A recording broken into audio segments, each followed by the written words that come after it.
Welcome to iDream media. So కంటి చూపు సమస్య చాలా మందిని ఇబ్బంది పెడుతున్న సమస్య. చిన్న పిల్లలైతే ఈ సమస్య మరీ ఎక్కువగా ఉంటుంది.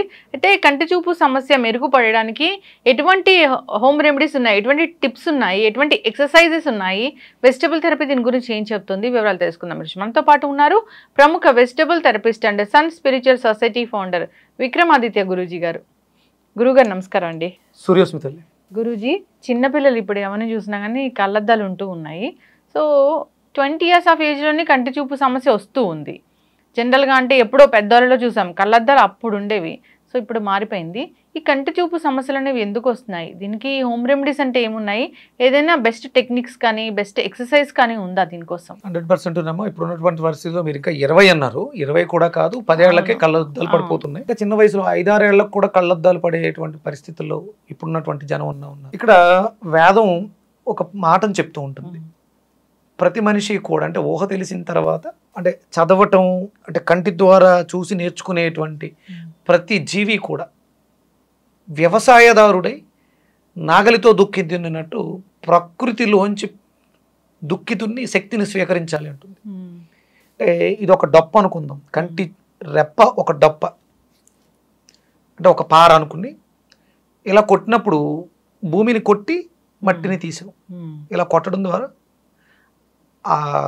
కట్ చేస్తాయి లేయర్స్ని. అంటే ఆ రెప్ప వేసే సమయం అనేది ఇప్పుడు తగ్గిపోయింది. ప్రధానంగా తీక్షణంగా అలాగే చూస్తూ ఉన్నాం. కళ్ళు స్ట్రెయిన్ అవుతూ ఉన్నాయి, అలసిపోతూ ఉన్నాయి, తన శక్తిని కోల్పోతూ ఉన్నాయి. అంటే మీరు ఏదైనా పని చేస్తున్నప్పుడు ఎక్కువ రెప్ప ఆల్చాలి. రెప్ప ఆలుస్తున్నారా లేదా అనేది గమనించాలి. తీక్షణంగా ఇప్పుడు మనం సెల్ ఫోన్ చూస్తూ ఉండిపోయాం, అసలు రెప్ప వాల్చకుండా చూస్తున్నాం ఏంటి అంటే రెప్ప వాల్చకపోవడం అనేది ఒక రోగంగా తయారైంది. మన బ్రెయిన్లో సెన్సారీ ఆర్గాన్స్ అని ఉంటాయి, అవి పర్ఫెక్ట్గా పనిచేయాలి.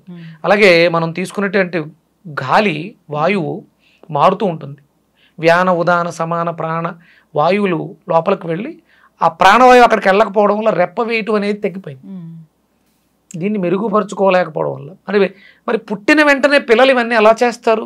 5 ఏరు 6 ఏరు పిల్లలు ఇవన్నీ ఎలా చేస్తారంటే తల్లి గర్భంతో ఉన్నప్పుడు చేసినటువంటి పొరపాటులు పుట్టిన వెంటనే పిల్లకి కళ్ళజోడు రావడానికి కారణమైంది. అంటే తల్లి ఎక్కువగా టీవీ చూడటం వల్ల వీటి వల్ల తను ఏదైతే పొరపాటు చేస్తుందో ఆ పొరపాట్లన్నీ కూడా ఆ బిడ్డ మీద ప్రభావాన్ని చూపించేస్తూ ఉంది. ప్రధానంగా కళ్ళకి లివర్కి సంబంధం ఉంది. అంటే ఆ పిల్లలకి చూపు తగ్గింది అంటే లివర్ పనితనం తక్కువగా ఉంది అని అర్థం. అంటే ఆ తల్లి గర్భంతో ఉన్నప్పుడు హై ప్రోటీన్స్ మాంసకృతులు అధికంగా ఉన్నటువంటి పదార్థాలని, జీర్ణం కాని పదార్థాలని, ఎసిడిక్ నేచర్ ఎక్కువగా ఉన్నటువంటి పదార్థాలని, అలాగే సమయానికి విరుద్ధంగా పదార్థాలని తీసుకోవడం చేయడం వల్ల ఇప్పుడు ఈ బిడ్డ లివర్ సమస్యలతో బాక్సుల్లో పెట్టాల్సి వస్తుంది, లేకపోతే కళ్ళద్దాలు పెట్టాల్సి వస్తుంది. దీనికి ప్రధానమైనటువంటి ఎక్సర్సైజ్ ఏంటంటే సూర్యోదయం సమయంలో, సూర్యోదయం అయిన తర్వాత, సూర్యోదయం ఇప్పుడు 6:15కి సూర్యోదయం అనుకుంటే ఒక్క 10 నిమిషాలు వదిలేసి 6:25 అంటే 6:30 నుంచి ఒక 20 నిమిషాల పాటు ఉదయిస్తున్నటువంటి సూర్యుడిని చూస్తూ ఐ ఎక్సర్సైజెస్ చేయాలి. ప్రధానంగా కళ్ళని ఆర్పి తెరుస్తూ, ఇది శ్వాసకి లయబద్ధంగా ఉండాలి. ఇన్హేల్ చేశాను, అప్పుడు ఐ డ్రాప్ అవ్వాలి, ఎక్సేల్, మళ్ళీ కళ్ళు తెరవాలి, మళ్ళీ ఇన్హేల్, శ్వాస తీసుకున్నాను, రెప్ప డౌన్ అవ్వాలి,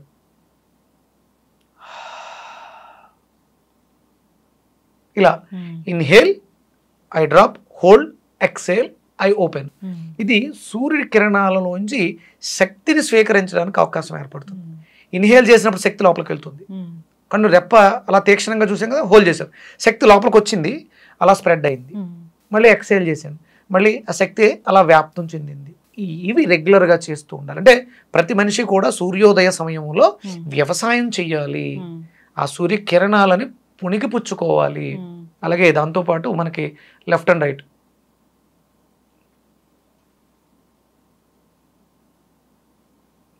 అంటే ముందు శక్తిని స్వీకరించాం, కళ్ళు ఇన్హేల్ ఎక్సేల్ చేయడం ద్వారా, రెప్ప వేయడం ద్వారా శక్తిని లోపలికి తీసుకున్నాం.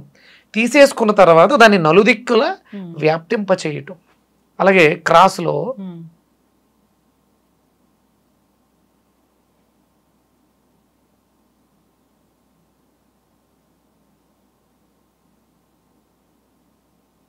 ఇలా, అలాగే anti clock wise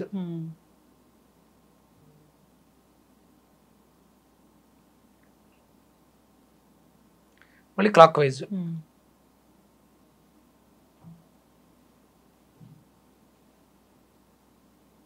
up and down.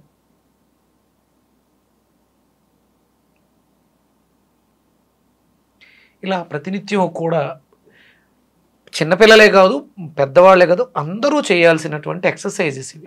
అంటే ఇప్పుడు అంధత్వం అనేది చాలా దౌర్భాగ్య స్థితి. ప్రకృతిలో ఉన్నటువంటి ఏ అందాన్ని కూడా మనం కళ్ళతో చూసి ఆస్వాదించలేము. అందుకని కంపల్సరీ సర్వేంద్రియాణం నయనం ప్రధానం అని శాస్త్రం చెప్తుంది. అందుకని కళ్ళని చాలా జాగ్రత్తగా కాసుకోవాలి. ఇప్పుడు ఎటు చూసినా మనకి సెల్ ఫోన్స్, టీవీలు, వీటితో కళ్ళని చాలా ఇబ్బంది పెట్టేస్తాం. కేవలం కళ్ళు ఇబ్బంది పడుతున్నాయి అనుకోవడం పొరపాటు. ఎందుకంటే ప్రకృతిలో ప్రతిదాన్ని చూసి ఆస్వాదించి తీసుకునే శక్తి లివర్కి పంపించబడుతుంది కళ్ళ ద్వారా. అందుకని లివర్ కూడా ఎఫెక్ట్ అవుతుంది. అందుకని లివర్ని బాగు చేసుకోవాలంటే కళ్ళు బాగుండాలి.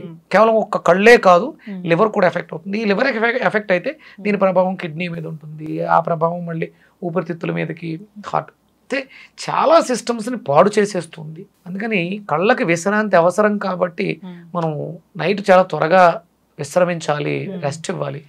మనకు అర్ధరాత్రి 11, 12 అయిపోతుంది కంప్యూటర్ల ముందు, టీవీల ముందు కూర్చొని పడుకోవటం. ఉదయమే సూర్యోదయ సమయంలో ఆ సూర్యకిరణాలు కంటికి అవసరమైనటువంటి శక్తిని ప్రసాదించేటువంటి కిరణాలని కోల్పోయిన తర్వాత నిద్రలేస్తున్నాం. కళ్ళకి ఏంటి లాభం? అందుకని కంపల్సరీ సూర్యోదయానికి పూర్వమే నిద్ర లేవాలంటే నైట్ త్వరగా పడుకోవాలి. ఎక్కువ సమయం బాగా అలసిపోతున్నాయి, చల్లటి నీళ్లు తీసుకుని మనం ఒక క్లాత్ అందులో పిండి కళ్ళ మీద వేసుకుని రెస్ట్ ఇవ్వటం. మనకి ఐ కప్స్ అని దొరుకుతాయి, దాంట్లో స్వచ్ఛమైనటువంటి మంచిటి వడకట్టిన నీళ్ళు వేసుకుని దాంట్లో ఒక 2 చుక్కలు రోజ్ వాటర్ వేసుకుని కళ్ళకి పెట్టుకుని ఆ కళ్ళలో ఆ ఎక్సర్సైజ్ చేయడం ద్వారా కళ్ళు కొంచెం విశ్రాంతిని పొందుతాయి. తర్వాత ఇవన్నీ పోయిన తర్వాత శుక్లాలు వచ్చినాయి, క్యాట్రాక్ట్స్ వచ్చినాయి, సర్జరీస్ అవి ఇవి అని చెప్పేసి అని ఆర్టిఫిషియల్ ఇవి ఎంతవరకు మనకి సహకరిస్తాయి? మన కళ్ళని మనమే కాపాడుకోవాలి. ప్రతినిత్యం కూడా నువ్వుల నూనె కానీ లేకపోతే కొబ్బరి నూనె కానీ మన కంటి చుట్టూ మసాజ్ చేయటం, ఐ ఎక్సర్సైజ్ చేయటం, నైట్ పడుకునేటప్పుడు స్వచ్ఛమైనటువంటి దేశవాళీ ఆవు నేతిని ఒక్కొక్క చుక్క కళ్ళలో వేసుకోవడం ద్వారా ఆ మాయిశ్చర్, ఆ డ్రైనెస్ అనేది తగ్గుతుంది, కంటి నరాలలో శక్తి పెరుగుతుంది, ఆక్సిజన్ పెరుగుతుంది. ఇలా చేసుకోవాలి. చాలామంది సర్జరీస్ కూడా మీ కళ్ళు అవకాశం లేదు, లోపల నరాలని డ్యామేజ్ అయిపోయింది, మీరు బ్రతికినంత వరకు ఇలా గడిపేయండి అని. ఇవన్నీ కూడా చేసుకుంటూ ఆకుపచ్చని పదార్థాలు అంటే ఆకుకూరలు కానీ కాయగూరలు కానీ ఎక్కువగా గ్రీనిష్ ఉండేవి ఎక్కువగా మనం ఇంటేక్ తీసుకోవటం, ఎసిడిక్ నేచర్ ఫుడ్స్ అంటే విపరీతంగా వేయించినటువంటి ఈ నాన్ వెజ్ ఐటమ్స్ పూర్తిగా మానేయటం, ఆల్కలైన్ ఫుడ్స్ ఎక్కువగా తీసుకోవడం ద్వారా మనం కంటి చూపుని మెరుగుపరచుకోవచ్చు. కంటి చూపు చాలా తగ్గిపోయిన తర్వాత కూడా తిరిగి తెచ్చుకునే ఒక హోమ్ రెమెడీ ఉందని కూడా చెప్పారు. ఇంట్లో పొద్దుటే మనం అంటే మన లాలాజలంలో 18 మైక్రో న్యూట్రిషన్స్ ఉంటాయి. పొద్దుటే ఉన్నటువంటి లాలాజలం దాన్ని తీసుకుని కంట్లో పెట్టుకోవడం ద్వారా అంటే ఇవన్నీ చేస్తూ ఇది కూడా అడిషనల్గా ఒక 5 నిమిషాలు కంటికి కాటుకలా పెట్టుకుని స్పిట్ని తీసుకుని తర్వాత మనం ఇవన్నీ చేసుకోవడం ద్వారా చూపుని మెరుగుపరచుకోవడానికి అవకాశం. వెజిటబుల్ జ్యూసెస్ ఏముంటాయి జనరల్ గా దీనికోసం? కంటికి సంబంధించి అంటే మనం లివర్ని మెరుగుపరచుకోవడం అని చెప్పేసి అంటే మనకు వచ్చే సమస్యలు చాలా రకాలు ఉంటాయి. అన్ని కూరగాయలు కూడా కంటి మీద ఉపయోగపడతాయి. ప్రధానంగా మనకి లివర్ని బాగు చేసుకోవడానికి దొండకాయ ఉపయోగపడుతుంది. విటమిన్ ఏ ఎక్కువగా ఉంటుంది. దానిమ్మకాయ గింజలు, దొండకాయ, క్యారెట్ కలిపి జ్యూస్ చేసుకుని తాగడం ద్వారా కంటి చూపుని మెరుగుపరుచుకోవడానికి అద్భుతంగా ఉపయోగపడుతుంది. ఖచ్చితంగా గురుగారు చాలా చక్కగా చెప్పారండి. సో అందరూ కూడా పాటించాలని కోరుకున్నాం. కంటి చూపు సమస్య చాలా మందిని ఇబ్బంది పెడుతున్న సమస్య, చిన్నపిల్లలు అయితే మరీ చూస్తూ ఉన్నాం కాబట్టి ఇలాంటి జాగ్రత్తలు తీసుకుంటే మంచిది. చక్కటి ఇన్ఫర్మేషన్ అండి, ధన్యవాదాలు. సూరజ్.